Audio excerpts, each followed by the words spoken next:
আমি তখনও জানতাম না যে আজ আমাদের জলপাইগুড়িতে আমাদের মাননীয় মুখ্যমন্ত্রী শুভেন্দু অধিকারী আসছেন। তো তখন আমরা জানতাম না বলে বেরিয়েছিলাম ডক্টর দেখাতে। আর ডক্টর দেখাতে যাব, এত ভিড়, রাস্তা পুরো নো এন্ট্রি হয়ে যায়। আর তারপরে আমরা বললাম যে ওখানে যারা আর কি ছিল, তো পেশেন্ট ছিল বলে আমাদেরকে কিন্তু ছাড়ে। তো তারপর আমরা ডক্টর দেখিয়ে যে এখন ফেরার পথে বাড়ি যাচ্ছি। এখন এত ভিড় এইমাত্র গেল, হেলিপ্যাডে করে এসেছিল। আর আমাদের বাড়ির সামনেই একটা মাঠ আছে, সেখানেই ল্যান্ড করে। কিন্তু আমি জানতাম না যে কখন করবে, তো আমি একটু ভিডিও করতাম বা দেখতাম সামনে থেকে, তো সেটা আমি দেখতে পারিনি। আর আমি তখন মাকে নিয়ে ডক্টর দেখিয়ে যে এখন বাড়ি আসছি। আর দেখো কত ভিড়, মানে অনেক ভিড় ছিল। আর মা যেহেতু পেশেন্ট ছিল, মার জন্য সাবসিডি মানে যারা আর কি পেশেন্ট, তাদের জন্য কিন্তু রাস্তাটা খোলা ছিল আর কি, যাচ্ছিল। তো যাই হোক, তারপরে কিন্তু ডক্টর দেখিয়ে বাড়ি চলে আসলাম। আর বাড়িতে এসে কিন্তু আমি সকালবেলা উঠোন মুছে বাসি কাজকর্ম সমস্ত কিছু রান্নাবান্না করাই ছিল, কালকেই করে রেখেছিলাম। সমস্ত কিছু করে গিয়েছিলাম ডক্টর দেখাতে। সকাল সকাল হয়ে গিয়েছে, এখন বাজে 10টার মতো। তো এখন এই তো বাড়ি আসলাম। বাড়ি এসেই কোনো কথা নেই, রান্না বসিয়ে দিয়েছি। মায়ের যেহেতু ওষুধ খাওয়ার আছে, কালকের যা বাসি ভাত ছিল সেগুলো আমরা খেয়ে বেরিয়ে পড়েছিলাম। এইমাত্র আমার রান্না খাওয়া দাওয়া কমপ্লিট হলো, তবে এখনও অনেক কাজ বাকি আছে। সবেমাত্র রান্নাটুকু করে মাকে খেতে দিলাম, আর আমিও খেয়ে নিয়েছি। এখন এই তো রান্নাঘরের অবস্থা পুরোই খারাপ। আর আমি তাড়াহুড়ো করে রান্না করেছি বলে রান্নাঘরের এরকম অবস্থা। আর দুটো কড়াই একসঙ্গে রান্না করেছিলাম তাই। তো আজকে রান্না করেছিলাম, তো দেখালেমি। এখানে রয়েছে শুটকি মাছ, কী বলে ওটাকে, পেঁয়াজ লঙ্কা রসুন দিয়ে একটু বেশি করে তেল দিয়ে রান্না করেছি। মা এভাবে খেতে ভালোবাসে, আর তেলটা দিয়ে ভাত মেখে মেখে খায়। আর আমি একটুখানি কচু পাতা তুলে নিয়ে আসলাম তাড়াহুড়ো করে, সামান্য একটু বাড়ির সামনে থেকে এনে মায়ের জন্য ভাজি করে দিলাম। আর আমি একটু আলু ভাজা করেছি। আর এখানে ছিল, এটা মাসিরা দিয়েছে, চাল কুমড়ো আলুর সবজি। আর এখানে রয়েছে ডাল। তো এটা দিয়ে কিন্তু দুপুরবেলা খাওয়াটা কমপ্লিট করে নিলাম। রাত্রে হবে এখনও ভাবা হয়নি কি হবে।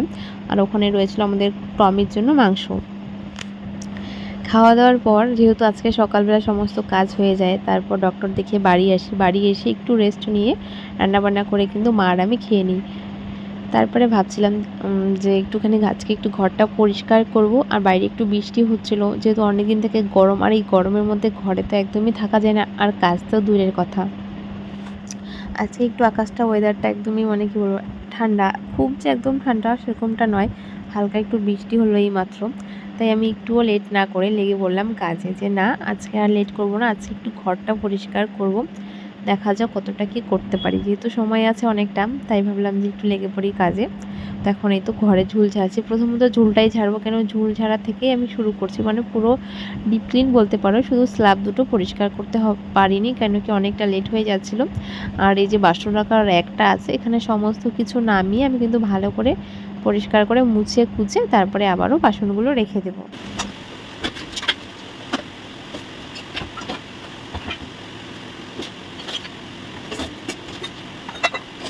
একটা ধোয়া কাপড়ের মধ্যে একটু সার্ফের জল গুলিয়ে নিয়েছি, সেটা দিয়ে এখন ভালো করে পরিষ্কার করে মুছে নিচ্ছি। আমি কিন্তু র্যাকটা কেনার পর এখনও একদিনও এইভাবে মুছিনি, ওই হালকা পাতলা উপর দিয়ে যতটুকু পেরেছি মুছেছি।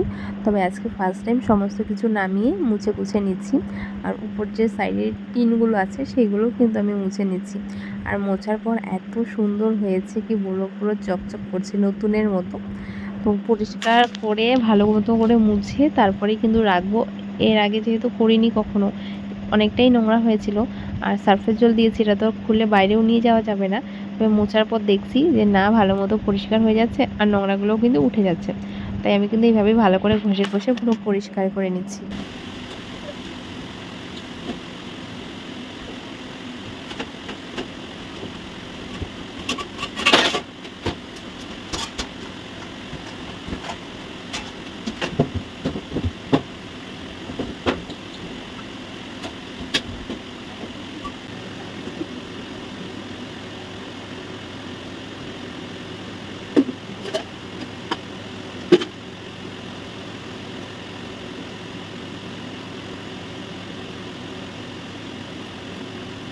বাসন রাখার র্যাকটা অনেকেই অনেক রকমভাবে গুছাতে পারে বা অনেকেই অনেক সুন্দরভাবে গোছায়।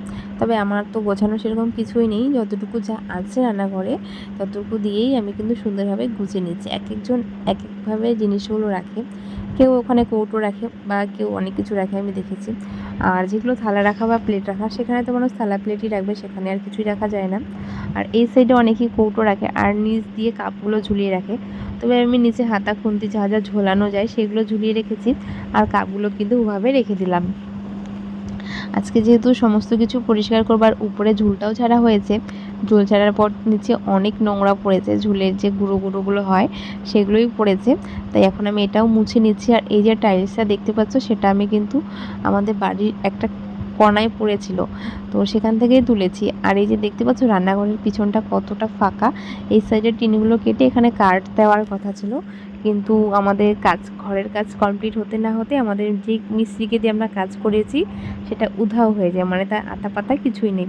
তো এখন এইভাবেই কাজগুলো পড়ে আছে। আর এমনিতেও এইগুলো কাজ একবার যদি বাদ দেওয়া যায় আবার হুট করে করানোও যায় না।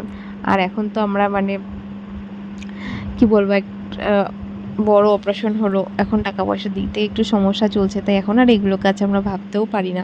তাই যেভাবে আছে সেভাবেই রাখছি, শুধু একটুখানি গুছিয়ে পরিষ্কার করেই রাখছি। তো এখন কৌটোগুলো একটা ভিজে কাপড় দিয়ে ভালো মতো মুছে নিচ্ছি। এইগুলো না দেখছি খুব একটা নোংরা হচ্ছে না, আর মোছার পর কিন্তু পরিষ্কার হয়ে যাচ্ছে। তবে পুজোর আগে আগে একবার নিয়ে গিয়ে কুয়ো পাড়ে নিয়ে গিয়ে ভালো মতো সার্ফ সাবান দিয়ে পরিষ্কার করে মুছে নেব। আর এই যে চিনির কৌটোটা দেখছো, এখানে দেখছি একটুখানি পিঁপড়ে ছিল। আর এখন তো আমি খুব একটা চা বানাচ্ছি না, আমার উঠতে একটু লেট হচ্ছে, বাবাই চা বানিয়ে নিচ্ছে। হয়তো বাবা ভালো মতো লাগাচ্ছিল না, তাই হয়তো পিঁপড়ে ঢুকেছে। তো জায়গায় পিঁপড়েগুলো তো আমি একটুখানি বের করে দিয়েছি, ওখানে আবারও 2-3টের মতো আছে।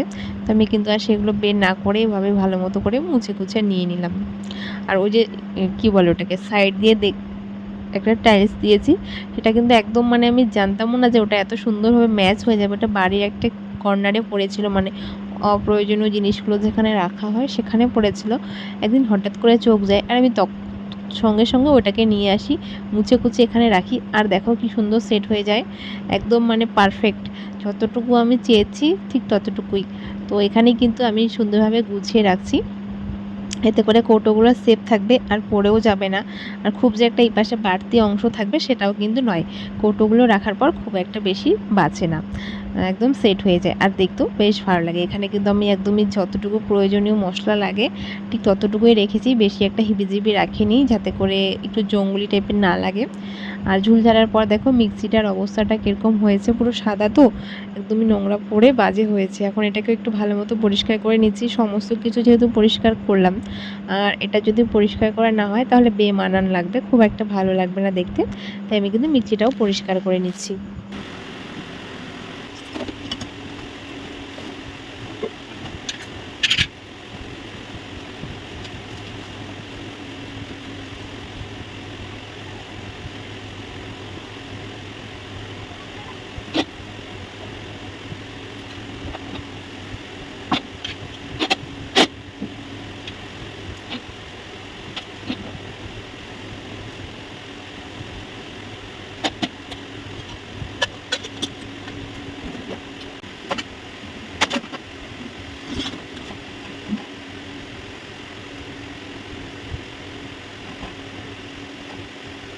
ফুল ঝাড়ার পর পুরো রান্নাঘর মুছে গুছে পরিষ্কার করে নিয়েছি। এখন এই তো 3টা ঘর একসঙ্গে ঝাড় দিয়ে বাসন মাজবো, বাসন মেজে তারপরে স্নান করব। ও হ্যাঁ, তার আগে কিন্তু ঘরটাও মুছে নেব। তো চলো আমি ভালো মতো ঘরগুলো ঝাড় দিয়ে নেই। আর এই ঘরটা ভাবছি কিছুদিন বাদে এই ঘরটা ধরবো, মানে এক এক করে আর কি। এখন যেহেতু ওই ঘরটা পরিষ্কার করলাম, তো তারপর এটা করব, তারপরে সবার ঘরটা করব, মানে বাবার সেই ঘরটা করব। আর এই ঘরে আমাদের খুব একটা জিনিসপত্র নেই, তবে একটা দুটো করে রাখতে রাখতে অনেক জিনিস হয়ে যায়। তো এখন এই ঘরের দরজা খুললে একদম রাস্তা, তো ভালো মতো দরজা খুলে একদম পরিষ্কার করে ঝাড়টার দিয়ে নিয়েছি। এখন চলো ঘরটা মোছা যাক। আর আমি কিন্তু এখন ঘর মুছছি ভিজে গায়ে, জানি দেখে বোঝা যাচ্ছে না, তবে আমি এখন ভিজে গায়ে ঘর মুছছি। ঘর মুছে স্নানটা করে নেব।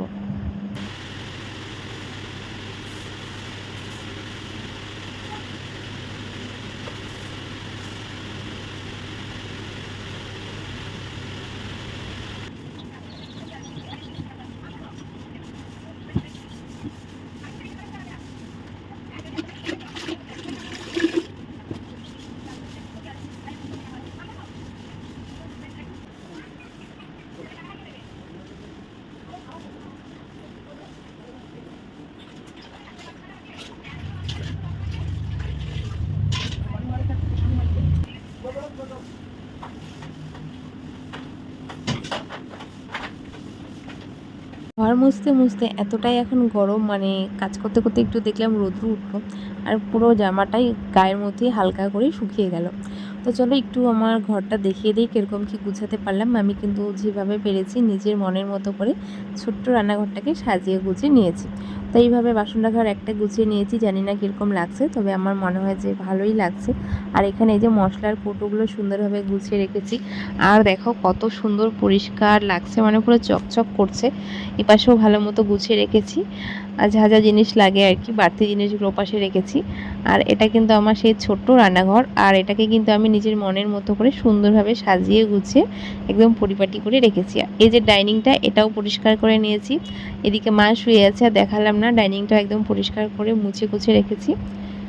তো চলো এখন একটা কাজ করব, সেটা হচ্ছিল একটুখানি আজকে ওয়েদারটা ঠিক আছে, খুব যে একটা গরম সেরকমটা নয়। কী রান্না করব কী করব না সেটা ভাবতে ভাবতে আমার মাথায় এলো যে আমাদের বাড়ির সামনে কচু গাছগুলো থেকে কচুর লতি বেরিয়েছে।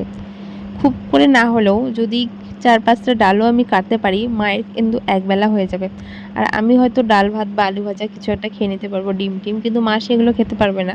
তাই ভাবলাম যে আমার জন্য না হলেও মায়ের জন্য একটুখানি এই কচুর লতিগুলো একটু তুলে নিয়ে আসি। তো আমি কিন্তু একটুখানি তুলতে এই এতটুকুর মতো ডাল পেয়েছি। আর এটা দেখো কত সুন্দর মোটা, এটা একদম যে আমরা বাজারে কিনি সেরকমটা, তবে চিকনা চিকনা হলেও এটা কিন্তু বাজারের থেকে অনেক টেস্টি খেতে।